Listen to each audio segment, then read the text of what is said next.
ba gan cewa an ce fafan manzo Allah sallallahu alaihi wasallam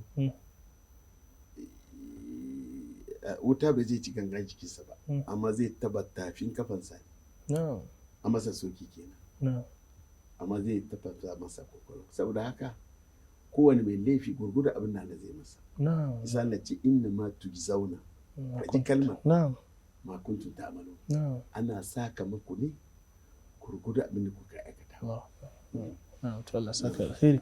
Assalamu alaikum warahmatullah. Wa alaikum assalam warahmatullah. Barka zuwa Africa TV. Lahiya lawani ne akan layi. Na'am.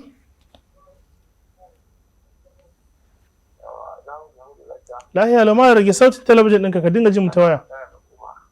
Malam Umar me tambayan ka?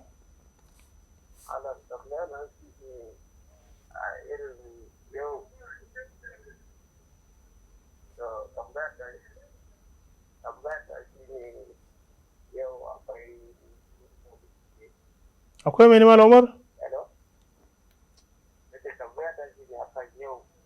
Akwai rana wai maulidi da wani abokina ke tsoro ta kudu. Na ci gaba. Malam Umar muna jin ka. Malam Umar. Wa alaikum salam. Malam Umar. Malam Umar baya jin mu ko kuma inda yake ba network. Malama Amiya take neman a taimaka mata ya za ta yi, tana da fama da waswasi a cikin sallah. Ta iya kaci ƙwarar amma har yanzu abu ya ci tara. Wanda sun fi tabbas suna samun waswasi. Na'am. Ba wanda baya waswasi a cikin sallah amma ta mai da hankali. Ta duba me ya sababin waswasi. To manzo Allah sallallahu alaihi wasallam wata ne fito cikin sallah shine atkan nas. Diga ka bashi Abu Jahal. Ya bashi wani riga mai kyau. Sahabinsa suna Abu Jahal. Ba Abu Jahil ba. Abu Jahal ba na. To riga yana da ado. Na'am. Ina gama ya ce ungo a ji a bashi canja mu. Alhatini wannan riga ya dauki hankali na cikin sallah.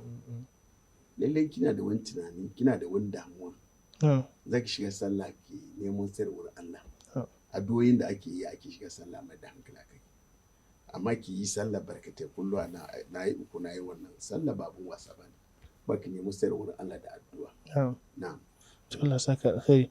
Malam tambayar ta biyu ta ce akwai wata baiwa Allah tana da aure amma kamar tana bibiyan maza. So kuma ita tana tare da wannan baiwa Allah. Shin wannan zama take da wannan baiwa Allah akwai matsala kuma ya kamata ta yi? Matsala inda ba za ta iya mata nasiya ba. Ba za ta iya canja ce ba za ta sa ta yi tuba to ta rabu da ita. Da kyau. Ba haka ba za ta zo ta gyawo ta. Ɗaya biyu ne. Na. In ma ita ta shirya da ita. Ko ta jata. Ko ita ta gyawo ta yi abu fiye da. Subhanallah. Wallahi. Dole ta rabu da ita. Saboda mata yanzu na ‘yan arewa na ban san ko ina ba. Kawayensu sun fi anan Muhammadu Agunsu. Mafi yawa. In duk kawayen ta gaya mata shawara. To wannan shawara ya fi suratu Bakara da Ali Imran abinda. Wata da muke sulhu abin da ta gaya mu. Tana karkashin aure fa. Shi ta je waje yar abin nan kawanta. Ta ba shawara. Shi ta nuna cewa akwai wani da zai ringa mata zina. Ta ringa biya ta. Babban mutum. Tun da mijin wancan bashi da kuɗi. Ita kuma tana son kuɗi. Kawanta mai muku ta je ta ji tsoron Allah ga abin da sata. Haka suke. Ta ziga kawayen su bar aure don hasara wani kuma na kyashi. Saboda haka duk yadda mutum zai yi ji tsoron Allah. Na'am. Allah saka alkhairi. Malam Husaini Abubakar daga jihar Kaduna.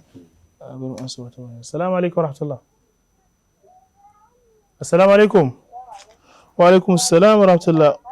Wace ce akan layi lafiya lau? Malama Zainab mai tambayan ki?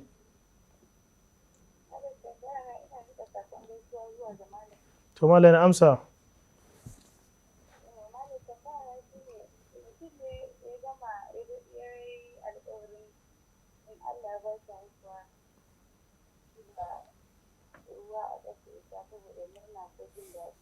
na'am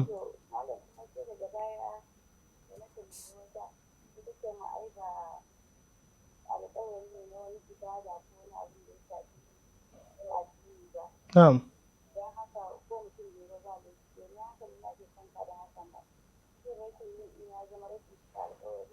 to za ki ji bayani insha Allah.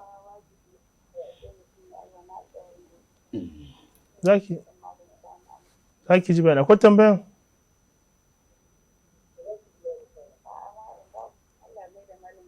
To amin amin ya Allah. Malam Hussein daga jihar Kaduna yake maganar cewa a ma'aikatan su akwai wanda ba musulmi ba ana ba da wani basussuka da ake bayarwa. Sukan amfana da wannan basussukan su je ƙaro karatu kuma su ƙaro karatu za a ƙara sai su samu ƙarin matsayi da sauransu a rayuwa. Sai ke maganar cewa malam to su ma za su yi zuwa su karɓi wannan bashin su je su ƙara karatu. Na yi ba dalili ba. Na'am. Duk wanda za su yi karatu ba hanyar bashin suke yi zuciya ce. Da abin da ce haram ba za a saya mai da shi halal ba. Saboda sun yi. Su yi karatun su zama profesoshi. Da ku da ba ku yi ba albarkacin ku ba da yaba ne. Ka guji abin da Allah ce kara yi riba fa Allah ya wasu face yaki ne da kake suka yi da shi. Mutane ba sa gane riba fa Allah ba